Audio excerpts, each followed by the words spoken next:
नमस्कार, मैं हनुमान पुनिया और आप देख रहे हैं अपनी न्यूज़। सिरसा जिला के अंदर नाथुश्री चोपटा की अनाज मंडी, फ़िलहाल मैं वहां पर पहुंचा हुआ हूं और यहां पर आने की जो वजह है वो ये है कि आप मेरे जो पीछे ये देख रहे हैं ये ट्रक हैं और इनके अंदर मूंगफली भरी हुई है और ये मूंगफली यहाँ पर हैफेड की तरफ से ख़रीद की गई है जो कि नेफेड को सप्लाई होनी है और 3 तारीख यानी कि 3 नवंबर से यहाँ पर ख़रीद शुरू हुई थी और हालांकि वो 20 तारीख तक ख़रीद होनी थी, लेकिन 7 तारीख तक 7 नवंबर तक यहाँ पर महज 5 दिन में यहाँ पर 5580 बैग मूंगफली ख़रीदी गई थी और टोटल की टोटल मूंगफली वो अब यहाँ पर स्टॉक लगा रखे हैं, रैक यहाँ पर लगाकर छोड़ रखी है। वजह वो ये है कि यहाँ पर हैफेड ने हालांकि ख़रीद की है, लेकिन आगे जो जिसके लिए ख़रीद की है वो नेफेड है और नेफेड ने जब यहाँ से हैफेड की तरफ से माल यहाँ से गया तो उसको वापस भेज दिया गया, क्योंकि वहाँ पर जो क्राइटेरिया बनाया रखा था उस क्राइटेरिया पर ये जो मूंगफली है वो खरी नहीं उतर पा रही थी और इस वजह से इसको वापस भेज दिया गया था। और जब ये वापस आई तो इसमें एक तरफ जहाँ किसानों ने अपनी फसल को बेच दिया था, वहीं दूसरी तरफ जो ये आगे नेफेड की तरफ से ख़रीद नहीं की गई, उनको स्टॉक में नहीं लगवाया गया, तो उससे हैफेड की तरफ से जो परचेजर यहाँ पर था वेद झोरड़, वो जो यहाँ पर ख़रीद कर रहे थे, सैम्पलिंग जो होनी थी वो उनकी देखरेख में होनी थी, जो क्वालिटी जांचनी थी वो उन्हें जांचनी थी, लेकिन जब वो खरी नहीं उतर पाई है आगे जो रैक जहाँ उनमें आगे लगनी थी स्टॉक में वहाँ, तो उनको भी काफ़ी ज़्यादा दिक्कतें शुरू हो गई और उनको कहा गया कि ये जब पूरा का पूरा जो माल आपने ख़रीदा है वो खरा नहीं उतर पा रहा है, इसलिए नेफेड इसकी ख़रीद नहीं करेगी और ये जो भरपाई है जो किसानों को पैसे है वो हैफेड की तरफ से और विशेष तौर पर जो इनका परचेजर है वेद झोरड़ उनको करनी होगी। ऐसी बात जब सामने आई तो उसमें काफ़ी ज़्यादा दिक्कत उस परचेजर को हो गई थी, लेकिन अब यहाँ पर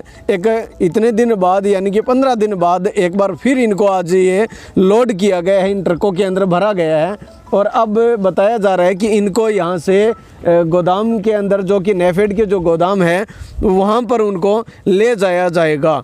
लेकिन यहाँ ये बताना ज़रूरी होगा कि अब से पहले ये ट्रक यहाँ से लोड होकर पहले भी गए हैं, लेकिन वो उनको वहाँ पर उसमें नहीं लाया गया था, उसको रखा नहीं गया था और अब एक बार फिर इनको यहाँ पर लोड किया गया है। हालांकि काफ़ी और ट्रक भी हैं, यहाँ पर 5580 बैग यहाँ पर पूरे के पूरे परचेजिंग हुई थी और वो सारे के सारे यहाँ अब रैक लगी हुई है, वो भी अब इनको लेके जाना है। बट दिक्कत जो यहाँ पर आ रही थी वो यही थी कि यहाँ पर जो अधिकारी हैं वो उन्होंने साफ मना कर दिया था, लेकिन अब एक बार फिर उनको कहा गया है कि आप इनको वापस लेके आइए। तो ये इसके पीछे क्या वजह रही होगी ये अभी एक जांच का विषय है, किस तरह की सेटिंग हुई है या फिर इस पूरा जो परचेजिंग का जो क्राइटेरिया था उसमें कोई बदलाव किया गया है, ये पूरी की पूरी अब एक जाँच का विषय रहेगा। लेकिन फ़िलहाल जो ड्राइवर हैं और जो इनका गेट पास काटा गया है वो हैफेड की तरफ से यहाँ पर काटे गए हैं और अब यहाँ से ये सिरसा के अंदर लेके जाएंगे। लेकिन उससे पहले यहाँ के जो हैफेड के कुछ कर्मचारी हमारे साथ हैं, उनसे हम बात करते हैं, पूछते हैं आखिर ये ऐसा कैसे हुआ है कि कुछ दिन पहले जब ये यहाँ से एक बार लोडिंग करके लेके गए थे तो नेफेड ने रिजेक्ट कर दिया था, अब एक बार फिर उसको एक्सेप्ट किस हिसाब से किया जा रहा है। ये तमाम एक सवाल हर एक व्यक्ति के हैं, किसानों के भी हैं, क्योंकि किसानों को अभी 3 नवंबर की जो परचेजिंग हुई थी उस परचेजिंग की जो भुगतान है वो किसानों को अभी तक नहीं हो पाया है। तो ऐसे में अब क्या उम्मीद किसानों को लगानी चाहिए, क्या उनके जो पैसे उनके खाते में आएंगे या फिर उन्हें अपनी जो मूंगफली है वो वापस उसी तर्ज पर लेकर जानी पड़ेगी अपने घरों में जिस तर्ज पर पीछे मूंग की फसल के जो परचेजिंग के 20 दिन बाद किसानों को वापस कह दिया गया कि आपके जो मूंग है उनकी जो क्वालिटी है वो रिजेक्ट हो चुकी है और इसलिए आप इनको अपने वापस अपने घरों में ले जाएं। तो ऐसी स्थिति उनके साथ हो गई थी। तो क्या इस बार भी मूंगफली की जो फसल है इसमें भी ऐसा कुछ हो सकता है, ये एक सवाल है। तो चलिए उनसे हम बात करते हैं, पूछते हैं आखिर क्या सेटिंग यहाँ पर ये बनी है। हाँ जी, क्या नाम है? संजय। क्या पोस्ट है? कलर की। तो यहाँ पहले जो उसको उठान नहीं हो पा रहा था, अब उठान किया गया है, गेट पास वगैरह भी काटे गए हैं, क्या वजह हुई है, क्या सेटिंग बनी है? सेटिंग का तो ये कह देखें जी, रिकॉर्ड के हिसाब गेट पास कट रहे हैं सरकारी गोदाम में आगे लगनी है। ये एफड के थ्रू लग रही है या नेफड के, इस चीज़ का भी मालूम नहीं है। आपने कितने अभी यहाँ पर परचेजिंग कितनी हुई थी और 5580 बैग परचेज हुए हैं, 500 बैग पहले लिफ्टिंग हो चुके हैं और 4 गाड़ियाँ वापस हुई थी। आज फिर दोबारा लोडिंग शुरू हुई है। ये बाकी जगह माल बचा हुआ है, लोड होएगा सारा, हर वेयर हाउस में लगेगा टोटल।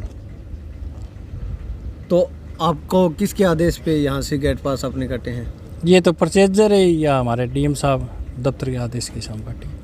तो ये नहीं बताया भी कहाँ कौन आगे स्टॉक कौन लगाएगा, एफिड लगाएगा नेफिड लगाएगा?